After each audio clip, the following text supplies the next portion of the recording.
Bonjour, je suis très heureux de vous accueillir sur PP World une fois de plus. On va faire une petite expérience à grande vitesse ensemble. Je suis à Shanghai et à Shanghai, pour aller à l'aéroport ou bien pour en revenir, il y a cette chose-là. Regardez le truc avec tous les moustiques collés là. Donc ça s'appelle le maglev, c'est un train à suspension magnétique, c'est-à-dire qu'il est en lévitation magnétique, c'est-à-dire maglev.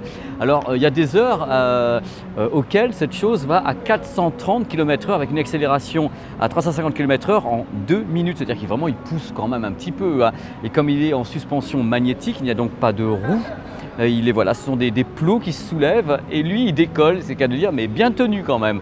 Et ça bouge pas trop par rapport à d'autres trains rapides qui bougent beaucoup dès que ça atteint 300 km/h. Lui, il n'est pas fait pour ça, il est fait pour vous décoller la pulpe sans trop de vibrations. On va donc essayer ensemble le maglev.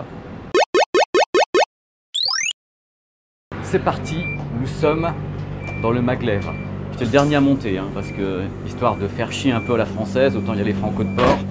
Donc il va y avoir un petit compteur qui va vous dire à quelle vitesse il va. Si je suis dans le bon, celui-ci va à 430 km/h. Si je ne suis pas dans le bon, il va aller à 400 moins que ça. Voilà, donc on va bien voir ce qu'il en est. Allez, j'aime bien emmerder le monde, partout où je passe de toute façon. Les gens me jettent, mais avec le sourire. Bon, c'est là que le suspense va commencer. Est-ce que je suis oui ou non dans le train qui va aller très vite ou pas? Il est capable de nous balancer à monter à 250 km/h, 300 km/h en 2 minutes. Voilà, c'est le but de la manœuvre avec ce maglev. Là, déjà, on est à 80 km/h, il vient juste de démarrer. Le trajet fait 7 minutes quand il va à 300 km/h et 6 minutes pour faire les 30 km, je crois, un truc comme ça, quand il va à 430. Je crois qu'il a fait 450 celui-ci. Et après, j'irai vous montrer la cabine. Je crois qu'on peut aller voir la cabine du pilote, qui est un truc architectural, genre dépressif, dominant au lycée de l'espace. Alors les gens sont comme moi, regardez. On est là dans le maglev. Dans tous les pays, dès qu'il y a un maglev, voilà, on est déjà à 200 km/h.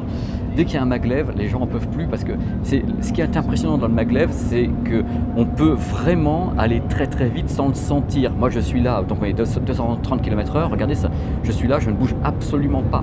La suspension magnétique fait qu'il n'y a pas de bruit de roue, pas de bruit de rail, on est suspendu. On va aller à 400, on va aller à 430 km/h les loulous. Il commence à y avoir de la houle, hein. C'est moi qui vous le dis là quand même.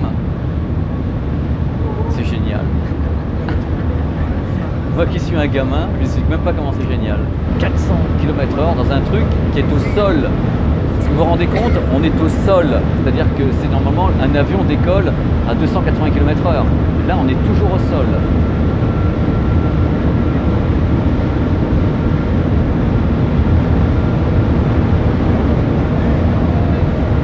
Voilà, il est à 430 km/h. C'est génial, les gens n'en peuvent plus. On va voir un petit peu. Ça défile, hein.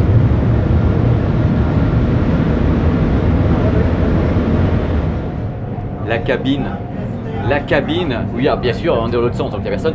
Mais regardez un petit peu, c'est moche, hein. Vous avez un siège, vous avez 2 écrans ici, une pauvre petite chaise comme ça, avec une climatisation. On sent qu'il n'y a rien, quoi. Je veux dire, il y a les armoires électriques, le maglev, il n'y a pas besoin de quoi que ce soit, il décolle tout seul. Hein. Il est fait pour ça. Voilà, c'est la fin de l'expérience. C'était génial, j'ai vécu ça, j'étais super content. Séquence émotion, je vous explique le maglev, enfin la maglev technologie, Magnetic Levitation. Système classique du train, regardez le train, il y a la roue, il y a un rail qui guide bien sûr le train et il y a une propulsion. Ça fonctionne, on sait que c'est génial, ça ne peut pas aller à 2000 km/h, mais enfin ça fait du bruit et ça tourne. Là, ça n'a absolument rien à voir parce qu'il y a 2 choses dans le maglev. Il y a bien sûr la lévitation, le train se soulève car il y a une répulsion ici magnétique qui fait que ça se soulève et il y a une propulsion magnétique, c'est 2 choses différentes.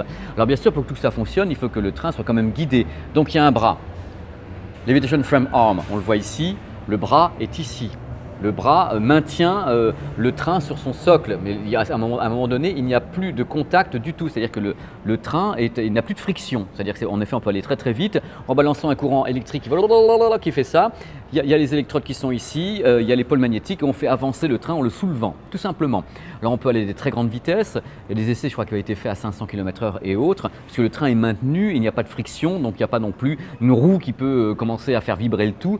Donc l'idée, c'est l'idée un peu du monorail quoi, quelque part. Voici la bestiole. Il est moche, hein, mais il avance. Hein. Voilà, vous savez tout sur le maglev, la propulsion magnétique.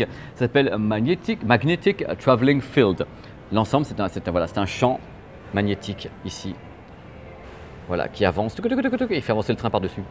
Là, tous les gens qui montent dans ce train se demandent comment il va freiner s'il y a un problème, parce qu'il n'y a pas de roue, étant donné qu'il va à 430 km/h. Bon, déjà, il peut freiner avec les pôles magnétiques, c'est-à-dire qu'on va envoyer un signal magnétique qui va lui faire comprendre qu'il va falloir qu'il freine, qu'il ralentisse en fin de compte l'espace entre tous les pôles. Donc, il va commencer à freiner. Si jamais ça ne va pas, comme c'est un train en suspension magnétique, qu'est-ce qu'on fait? On le repose. C'est-à-dire qu'il est plus suspendu, on le repose sur cette partie-là. Ça fait qu'en effet, il y a une friction. Donc, il touche le sol et croyez-moi, là, il freine. Hein. Voilà, parce que les gens sont quand même un peu inquiets. Du moment qu'il n'y a plus de roue, ils se disent mais ça freine comment et tout.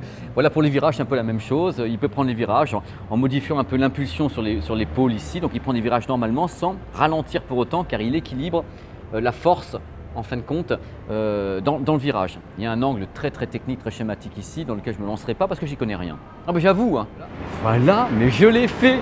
Je l'ai fait avec vous, 431 km dans le maglev de Shanghai. C'était plutôt cool, j'avais envie de vivre l'expérience. Il y a dans d'autres pays, il y a des maglevs, hein. Ce n'est pas le seul endroit, il y a des maglevs au Japon, il y a des maglevs également aux États-Unis.